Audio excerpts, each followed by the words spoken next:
فأعوذ بالله السميع العليم من الشيطان الرجيم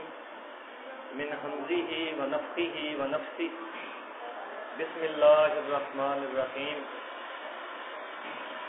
قال الله تعالى في الكلام المجيد وإلهكم إله واحد لا إله إلا هو الرحمن الرحيم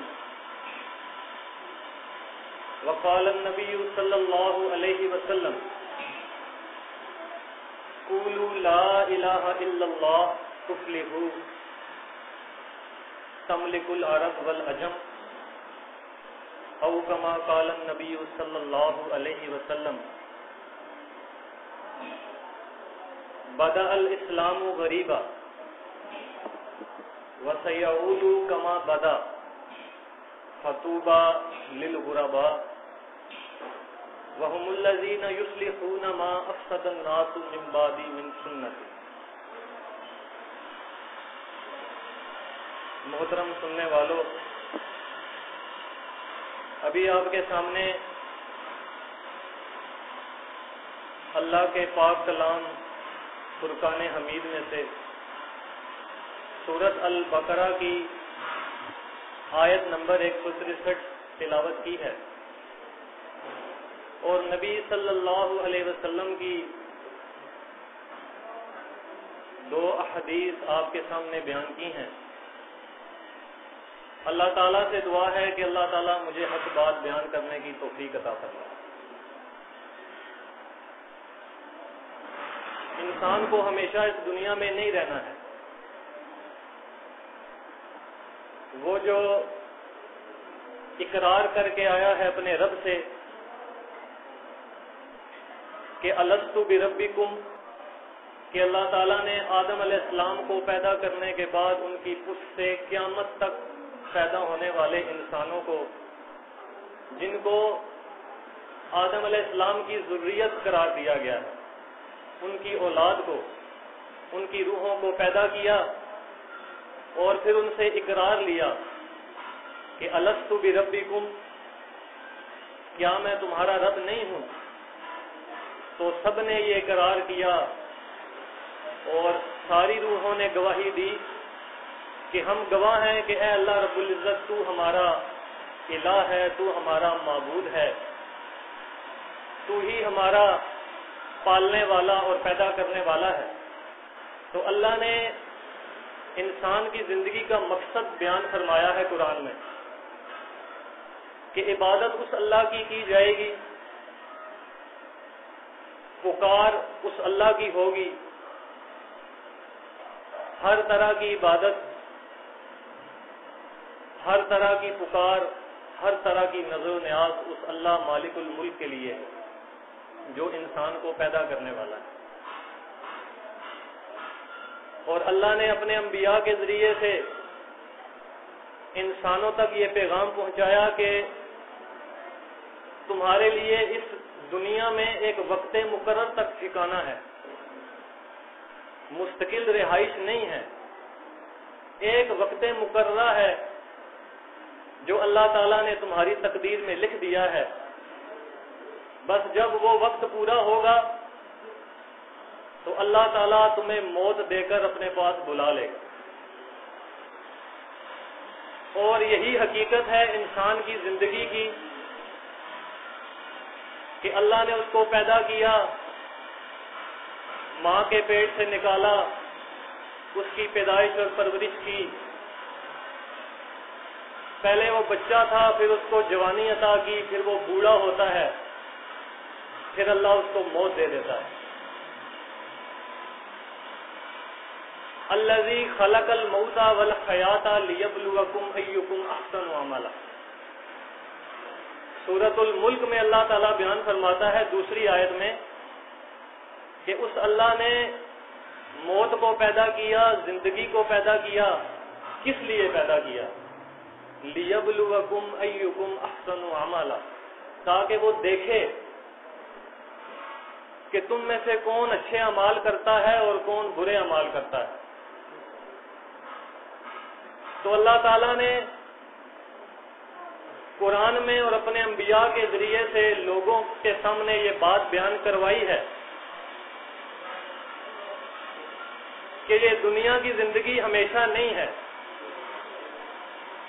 یہ متاع الغرور ہے، دھوکے کا سامان ہے، کچھ وقت کے لیے یہاں تمہیں رہنا ہے اور پھر واپس تمہیں اپنے رب کے پاس پلٹنا ہے، رجوع کرنا ہے۔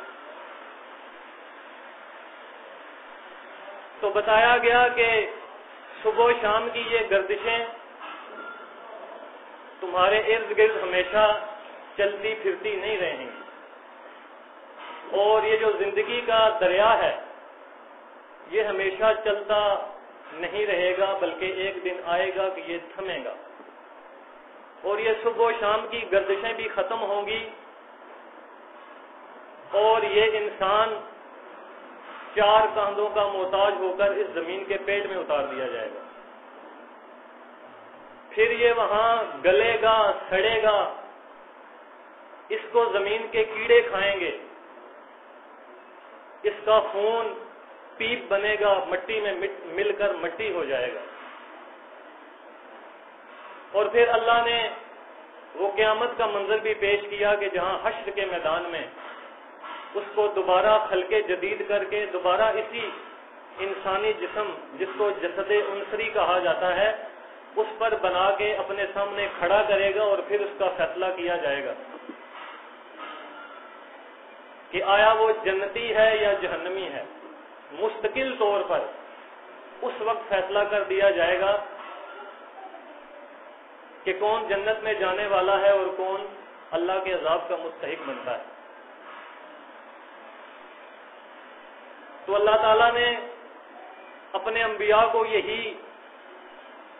دعوت توحید دے کر بھیجا کہ انہوں نے لوگوں کے سامنے ایک الہ کی بندگی کرنے کا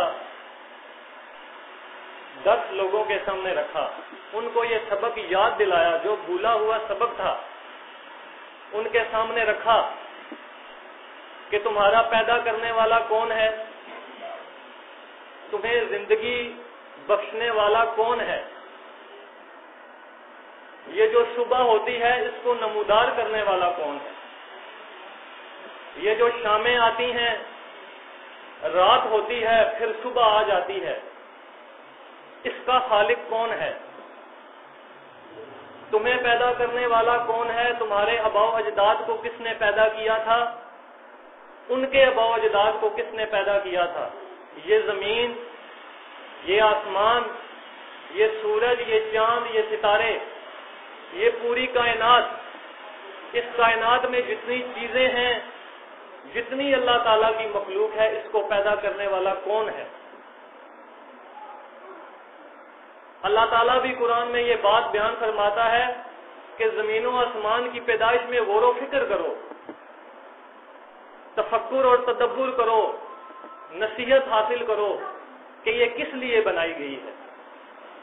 اس کو تمہارے سامنے کس لیے بچھایا گیا ہے، اس آسمان کو تمہارے سروں کے اوپر کیوں کھڑا کیا گیا ہے، اس کا بنانے والا، اس کا مدبر، اس کا خالق کون ہے۔ اور مالک جا بجا قرآن میں یہ بات بیان فرماتا ہے وَأَنْتُمْ تَعْلَمُونَ، وَأَنْتُمْ تَعْلَمُونَ، اور تم یہ بات جانتے ہو، تمہیں اس بات کا علم ہے کہ اس آسمان کو، اس زمین کو، اس دنیا و جہان کو، اس کائنات کو، ان تاروں کو، ان سیاروں کو، جتنی بھی چیزیں ہیں، جتنی بھی مخلوقات ہیں، یہ سب اللہ کی مخلوقات ہیں، ان کو بنانے والا کون ہے۔ تو اس کے لیے، اس بات کو سمجھانے کے لیے، اور جو الہ ہے، معبود جس کی عبادت کی جائے، اس سے لوگوں کو روشناس کرانے کے لیے اللہ تعالیٰ نے اپنے انبیاء علیہ السلام کو بھیجا، کتابیں نازل فرمائیں، اور حتیٰ کہ اپنے آخری رسول محمد صلی اللہ علیہ وسلم کو بھی اسی دعوت حق کے ساتھ بھیجا۔ اور انہوں نے اس دعوت کو لوگوں تک پہنچانے کے لیے اپنا حق ادا کر دیا۔